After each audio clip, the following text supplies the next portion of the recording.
Hello everyone. कैसे हैं आप सभी लोग? आई होप आप सभी लोग ठीक हैं। जैसा कि आप सभी जानते हैं कि हम वन बाय वन सारे टॉपिक कवर कर रहे हैं 8th क्लास के। इसमें ज़रूरी नहीं है कि सिर्फ वाव बुक के सॉल्यूशन हो, सॉल्यूशन सिर्फ वाव बुक के हैं, लेकिन जो कॉन्सेप्ट है वो हर बुक के सेम है ये। ठीक है, तो ये प्रॉपर आपको एक्स्ट्रा क्वेश्चंस मिल जाते हैं कि एक प्रॉपर बुक के आंसर ना हो कि आपको किसी दूसरी बुक से अगर आप करते हो तो बहुत सारे क्वेश्चन मिल जाएंगे आपको प्रैक्टिस के लिए। ठीक है, आज हम करेंगे एक्सपोनेंट्स एंड पावर्स। पावर्स हमने ऑलरेडी कर कर ली थी, जिसमें हमने लॉज डिस्कस किए थे, रिव्यू एक्सरसाइज देखी थी। फिर से हम देखते हैं एक बार। कोई भी आप नंबर लेते हैं 3⁵, इसको हम कैसे बोलते हैं? 3⁵, या इसको आप पावर बोलते हो, एक्सपोनेंट बोलते हो, इसी को आप एक्सपोनेंट बोलते हो, और इसी को आप इंडेक्स बोलते हो। ठीक है, इंडेक्स। जो ये 3 है इसको आप क्या बोलते हो? बेस। पावर मीन्स क्या होता है? कोई भी नंबर कितने टाइम्स हमने मल्टीप्लाई किया है वो पावर, एक्सपोनेंट और इंडेक्स ये होता है। ये मैंने सारी सिंगुलर फॉर्म लिखी है। इसमें अगर आप प्लूरल फॉर्म लेते हैं तो पावर का पार्स हो जाएगा, एक्सपोनेंट का एक्सपोनेंट्स हो जाएगा, और जो इंडेक्स है, इंडेक्स का जो प्लूरल होता है वो आपके पास इंडाइसिस होता है। हायर क्लासेस में जाके कॉम्पिटिटिव एग्जाम जब आप दोगे तो उसमें आप देखोगे कि जो इंडेक्स की जगह इंडाइसिस, एक टॉपिक आपके पास आएगा, पार्स एंड इंडाइसिस। तो वहां पे आप इंडाइसिस देखोगे तो आपको पता होना चाहिए कि जो पार्स है उसी को आप इंडाइसिस बोल रहे हो। ठीक है, उसके बाद लॉज हमने ऑलरेडी डिस्कस कर लिए थे। फिर से एक बार हम देखते हैं कि लॉज कौन कौन से थे आपके पास। मैं नोट करूंगी, आप पोज करके उसको अपने आप से कोशिश करना करने की। फर्स्ट हमने डिस्कस किया था 3⁴ into 3⁵. If base of the given number is same, then we will add the powers. 3⁴ plus 5. Then we will see if powers are same. 3⁴ into 4⁴. Now powers are same, so we will multiply the base and power will be same. That will be equal to 3 4s are 12⁴. Next, if we are dividing the numbers 3/4 divide by 3⁵. अगर आप इनको divide करते हैं तो ये हमने देखा था कि जो डिवाइड में होता है इसको आप दूसरे तरीके से कैसे नोट कर सकते हो? 3⁴ डिवाइड बाय 3⁵. आप इसको ऐसे भी नोट कर सकते हो। आपको ये इस फॉर्म में भी मिल सकता है, लेकिन आपके पास जो सॉल्यूशन होगा, जो आपके पास लो है, उसके अकॉर्डिंग ये क्या होगा कि जो डिवाइड के राइट हैंड साइड में या फिर डिनोमिनेटर में आपके पास पावर है उसको आप बेस, इसमें देखो सेम है, बेस सेम है तो जो पावर्स है वो माइनस हो जाएगी। आपके पास क्या आंसर आएगा? 3⁻⁻1। ये हमने डिस्कस किया था। उसके बाद नेक्स्ट हम देखते हैं, अगर पावर की भी पावर हो 3⁻2 whole, that will be equal to, जो पार्ट्स है इनको आप मल्टीप्लाई कर लो, 3⁻2 4s 8। ठीक है, ये हमने किया था। अब इसमें आप एक चीज याद रखना कि जो ये वाली प्रॉपर्टी है ये हमने फर्स्ट चैप्टर में भी डिस्कस की थी। जो ये वाली प्रॉपर्टी है इसमें भी मिल सकती है आपको और इस फॉर्म में भी मिल सकती है। ठीक है, उसके बाद अगर आपको थोड़ा सा याद हो तो हमने फर्स्ट चैप्टर में मल्टीप्लीकेटिव इनवर्स किया था, जिसको आप क्या बोलते हो? रेसिप्रोकल ऑफ नंबर, उसमें रैशनल नंबर किया था। तो इसमें भी अगर आप थोड़ा सा ध्यान से देखोगे 3⁻⁻1, अगर मैं आपको बोलती हूँ कि इसका रेसिप्रोकल करो तो इसका रेसिप्रोकल क्या होगा? 3⁻1। अब आप बोलोगे कि मैम ये कैसे आया, ये कैसे आया? इसका रेसिप्रोकल हम देखते हैं।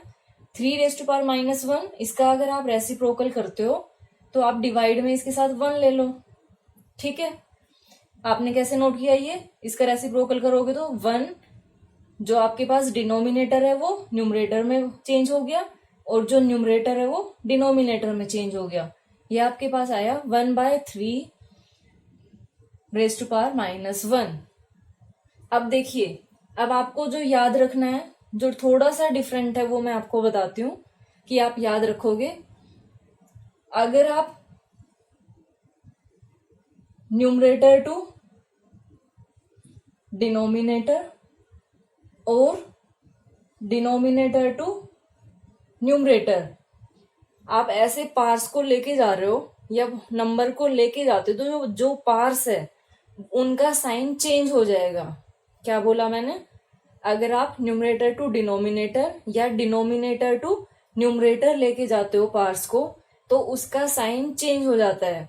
अब इसमें हम देखते हैं, ये 3⁻1 है, ये डिनोमिनेटर में है।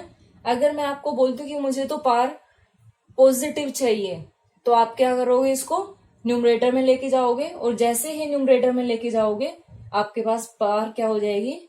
1। ठीक है, तो इसकी दूसरी फॉर्म ये वाली है। ठीक है, तो अब मैंने जो आपको बताया था 3⁻1, इसका रेसिप्रोकल क्या होगा? 3⁻1। ये रेसिप्रोकल वाला रूल है, ये न्यू आया है आपके पास 8th क्लास में।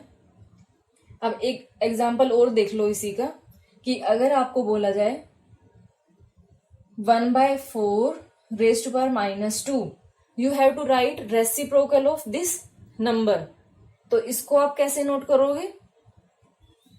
रेसिप्रोकल में 1/4⁻²। अब मैंने ये पॉजिटिव कर दिया है, उधर दिखाई नहीं दे रहा। ये आपके पास क्या होगा?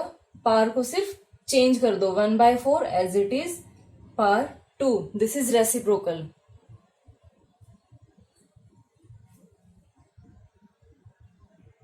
इस क्वेश्चन में देखिए, आपको रेसिप्रोकल नोट करना है 7/9 इसका रेसिप्रोकल नोट करना है। तो इसके लिए आप क्या करेंगे? 7/9 as it is, 7/9 as it is, और इसका आप साइन चेंज कर दीजिए। क्या बोला मैंने? 7/9 एज इट इज और इसका साइन चेंज कर दीजिए। ये आपके पास पॉजिटिव हो गई। अब आपको एक दूसरा रूल भी बताती हूं मैं, ये भी आप याद रखेंगे अच्छे से। 7/9⁵ अगर मैं आपको बोलती हूँ कि मुझे पार माइनस में चाहिए, क्या बोला मैंने? कि मुझे पार माइनस में चाहिए, तो अब आप इसको कैसे नोट करेंगे? जो नंबर गिवन है आपके पास, इसका रेसिप्रोकल कर दीजिए। 9/7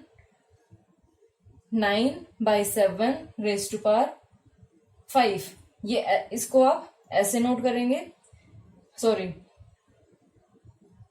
मैंने आपको बोला था नेगेटिव में चाहिए, तो नेगेटिव के लिए 7/9⁵ और ये क्या है आपके पास? रेसिप्रोकल है। ये रेसिप्रोकल। अगर मैं इसको बोलती हूं कि ये माइनस में है, माइनस को आप मुझे पॉजिटिव पावर में आंसर दो, तब आप क्या करोगे? जो इसके अंदर नंबर है उसको आप चेंज कर दीजिए, 9/7 ये आपके पास क्या आ जाएगा? पॉजिटिव। तो आपके पास जो भी आंसर आएगा उसमें ऑलमोस्ट आप हमेशा पावर को पॉजिटिव में कन्वर्ट करते हो लास्ट में कोई भी क्वेश्चन सोल्व करने के बाद।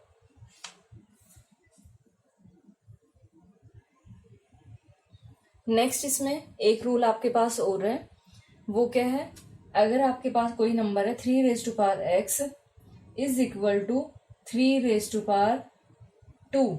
इस टाइप से कोई क्वेश्चन है, बीच में इक्वल टू का साइन है और बेस आपके पास सेम है, तो इसमें जो पार्ट्स होगी वो भी इक्वल होगी, ये आप याद रखना। क्या बताया मैंने, अगर बेस सेम है और बीच में इक्वल टू का साइन है तो पार्ट्स भी इक्वल होगी, तो x इक्वल टू 2, ये ऐसे होगा। मान लो ये आपके पास होता 3⁻11 इक्वल टू 2⁻2x + 1, तब आप इसको कैसे करते, आपको x की वैल्यू फाइंड आउट करनी है। इसमें ये आपके पास 3 है, तो इसमें बेस सेम है तो आप इनको इक्वल पुट कर देंगे। 11 इक्वल टू 2x + 1, यहां से आप 2x की वैल्यू फाइंड आउट करेंगे। 2x इक्वल टू 11 - 1, ट्रांसपोजिंग किया हमने 1 को, आपके पास आया 10 equal to 2x। Value of x equal to 10/2, that is 5। ये हमने सारी प्रॉपर्टी देख ली है। इसके बाद हम एक्सरसाइज देखेंगे, एक्सरसाइज 2.1। Thank you.